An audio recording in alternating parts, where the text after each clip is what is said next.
à la fin du mois de mai 2021. À côté de ces annulations, la vie reprend pour les congrès. À Cannes, le salon de l'événementiel s'est terminé ce soir. C'était le premier événement de ce genre dans la ville depuis le début du confinement. La reprise des salons, oui, mais une reprise timide. Pascal Varnier et Frédéric Tissot étaient sur place. Le premier salon cannois à l'ère de la Covid, ça ressemble à ça. Gel hydroalcoolique et masque pour tout le monde.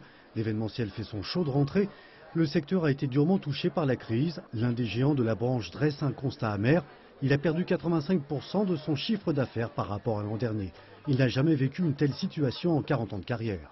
La difficulté actuelle, elle est essentiellement sur les annulations et les annulations de salons importants.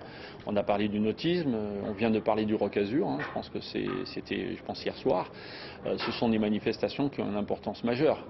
Le signal est mauvais. À un moment donné, de toute façon, il faut absolument qu'avec les gestes barrières, avec tout ce qui peut être mis en œuvre pour évidemment tenir compte de cette maladie qui nous envahit, c'est de faire en sorte que ces manifestations puissent avoir lieu avec une nouvelle mise en place et une nouvelle organisation.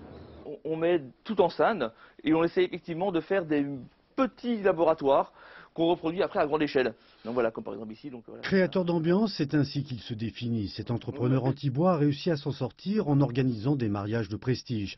Il a vu disparaître plusieurs de ses concurrents durant la crise sanitaire. Selon lui, l'événementiel va rebondir. C'est une question de temps. La fête a toujours existé, les gens continuent à se marier, les salons, on doit toujours communiquer. Donc dans tous les cas, repartir, ça repartira. La seule grande inconnue, c'est quand ça repartira. Est-ce que ça repartira déjà en 2021 ou en 2022 ? Et si en 2022, il faut attendre, qui sera encore là pour servir les clients? Durant 2 jours, les 1500 professionnels présents au salon se sont concertés sur les meilleures stratégies possibles pour relancer l'activité.